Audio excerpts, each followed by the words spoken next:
Dobar dan svima!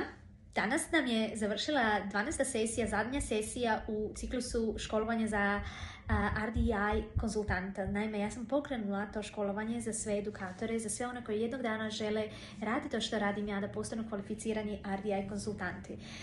Po prvi puta to se dešava u Europi na našem jeziku i na engleskom jeziku. Da samo vidite koja transformacija se desila u ovih 12 tjedana našeg zajedničkog rada, naše zajedničke edukacije, dijeljenje iskustva. Danas smo imali doktora Gastina koji je onako zaokružio čitavu priču.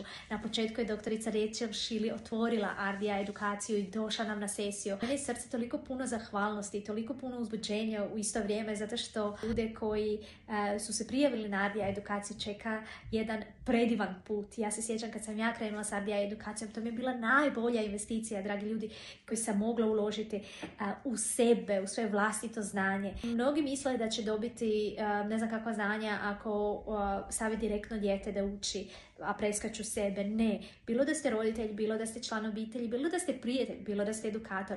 To znanje treba početi od vas. Znači, prvo vi morate sebe educirati kako, na primjer, s jednim autistom ili s jednom osobom ili djetetom koji ima disleksiju ili dispraksiju. A nakon toga, kad vi sebe osnažite, ojačate, steknete kompetentnost, postanete samopouzdani više, svjesni sebe i svoje uloge, tek tada ćete biti u stanju pomoći djetetu kojemu je potrebna vaša podrška, kojemu je potrebno vaše vodstvo.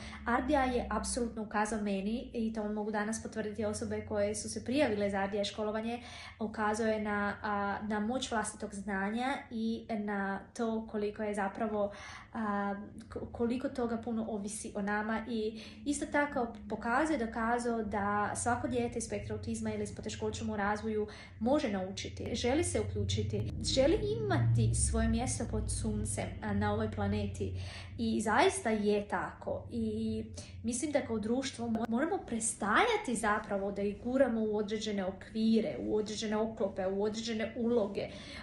Zato što imaš autizam ti ne možeš ovo, zato što imaš autizam ili zato što ne možeš pričati verbalno ti ne možeš ići u prodavaonicu ili ne možeš sudjelovati na rođendanskoj proslavi ili ne možeš naučiti nešto. Dragi ljudi, ipak živimo u jednom dosta osvještenom vremenu, u vremenu gdje su nam dostupne informacije, u vremenu napretka, u vremenu gdje je svjesnost ljudi otišla puno naprijed. Pa stoga ja vas pozivam da uležete u svoje vlastito znanje, bilo da je to RDI, bilo da je to bilo koja druga metoda koja će vam donijeti praktične alate. Idite za time ako ste u blizini osobe s poteškoćama u razvoju. Hvala vam mnogo što ste pratili ovaj video. Želim na kraju samo podijeliti informaciju da nam radionice slijede. Eto vam jedne savršene prilike za edukaciju. Ona je otvorena i za roditelje i za sve edukatore, susjede, prijatelje. Svi ste dobrodošli. Ja sam danas pričala sa svećenikom, pozvala sam i svećenika, pozvala sam i časne sestre, tako da apsolutno svi članovi porodice, članovi zajednice, svi ste dobrodošli. Nema isprike, ovo je samo za roditelje, ovo je samo za učitelje koji rade u školama za djecu s poteškoćama u razvoju. Ovo je za svakog. Molim vas, podijelite ovaj video sa svima onima za koje možda smatrate da će koristiti. Radionice nam slijede u Zagrebu, nam je 24.5. Prije toga imamo Beč 17.5. i imamo Beograd 31.5. Uz sve to, nakon ljetne pauze, imamo radionice po ostalim zemljama Balkana. Više sam u tome možete saznati na mojoj web stranici, ono vam je u opisu profila. Također možete nam pisati, pišite nam imate li bilo kojih pitanja, komentara, i eto, čekamo vas, vidimo se uskoro.